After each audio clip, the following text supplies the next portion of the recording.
Bismillahirrahmanirrahim. Assalamualaikum warahmatullahi wabarakatuh. Perkenalkan, nama saya Marlia Ali Haji Ibrahim dari MTSN 3ND Flores, Nusa Tenggara Timur. Pada kesempatan kali ini, saya akan mempresentasikan tugas saya berupa resume penelitian tindakan sekolah yang disampaikan oleh pemateri kita, Bapak Bambang Rudianto MPD, pada kegiatan pelatihan jarak jauh calon kepala madrasah angkatan 1. Baik, kita langsung saja. 1. Pengertian PTS. PTS adalah suatu bentuk penelitian yang bersifat reflektif dengan melakukan tindakan-tindakan tertentu agar dapat memperbaiki dan atau meningkatkan praktek-praktek dalam pengelolaan serta pengawasan di sekolah secara profesional. 2. Ciri-ciri PTS. Ada 2 ciri PTS di sini. Yang pertama adalah ciri umum dan yang kedua adalah ciri utama. Ciri umum meliputi adanya tindakan nyata yang didasarkan pada masalah yang dihadapi oleh kepala madrasah, adanya kolaborasi dari berbagai pihak yang terkait, serta refleksi yang bertujuan untuk melakukan perbaikan dan pengawasan, minimal dilakukan dalam 2 siklus. Ciri utama meliputi adanya tindakan nyata dalam rangka inovasi dan pengawasan. Selanjutnya, yang ketiga, tujuan PTS. Adapun tujuan PTS di sini adalah 1. Memperbaiki situasi sekolah pada saat ini. Yang kedua, meningkatkan dan mengembangkan mutu input, proses, dan output sekolah. Yang ketiga, meningkatkan kinerja sekolah yang terkait dengan mutu, inovasi, keefektifan, efisiensi, dan produktivitas sekolah. Selanjutnya kita masuk dalam etika dan prosedur PTS. Etika dalam melakukan PTS adalah 1. Tidak boleh mengganggu tugas pokok dan fungsi kepala madrasah. 2. Tidak boleh mengganggu PBM dan tugas mengajar guru selama berada di sekolah. Yang ketiga, tidak boleh menyita waktu dalam proses pengambilan data dan berbagai informasi terkait pelaksanaan PTS. Yang keempat, tidak boleh merubah data. Yang kelima, berusahalah untuk bersikap jujur. Kemudian yang keenam, meminta izin sebelum melakukan PTS. Kemudian yang ketujuh, menjamin kerahasiaan dari data responden. Serta yang kedelapan, menuliskan sumber atau referensi yang dikutip. Nah, itulah beberapa hal atau etika dalam melakukan kegiatan PTS. Selanjutnya kita masuk dalam prosedur PTS. Nah, dalam prosedur PTS ini yang pertama itu adalah masalah. Dari munculnya sebuah masalah, maka kita akan melakukan perencanaan, pelaksanaan, pengamatan, serta refleksi. Coba kita perhatikan tabel berikut ini.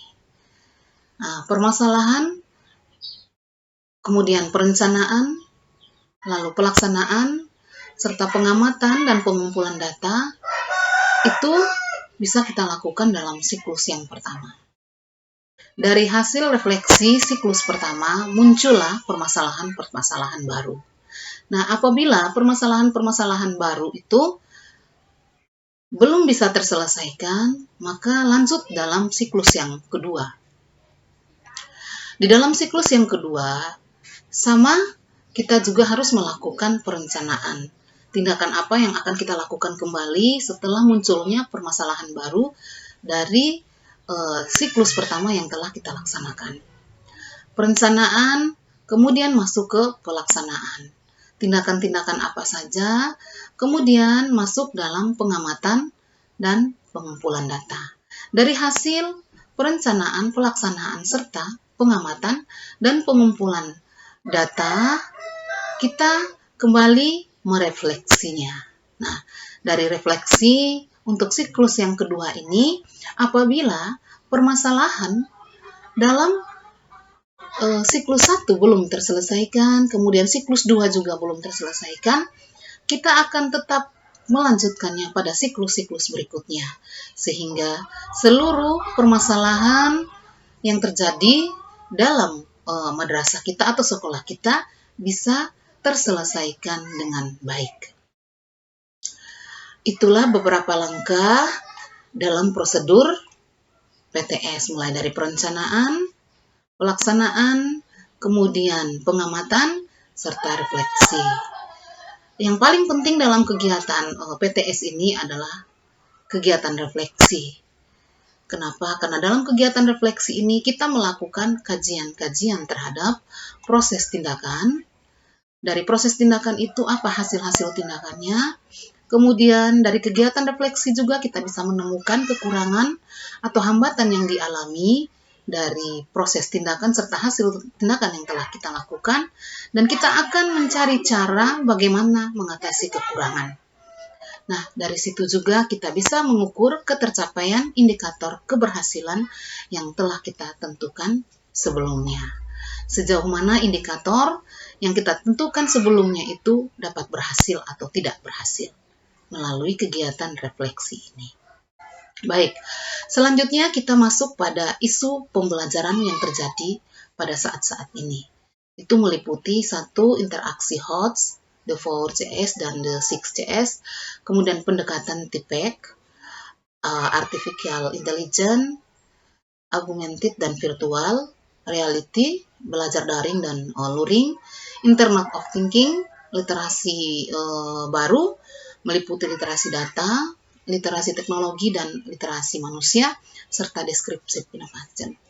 Kaitan dengan pendekatan TPEC dalam pembelajaran 21 ini, abad 21 ini adalah TPEC juga merupakan pendekatan pembelajaran yang sangat relevan di masa pembelajaran daring saat ini. Hal ini karena pendekatan TPEC memadukan aspek pengetahuan, PK, knowledge, pedagogik, konten, dan teknologi.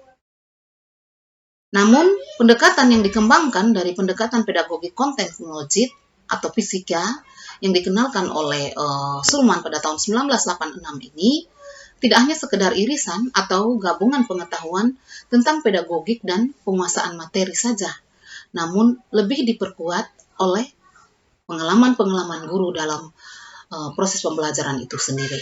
Nah, ada 6 variabel yang mempengaruhi pembelajaran TPEC ini. Yang pertama, teknologi knowledge.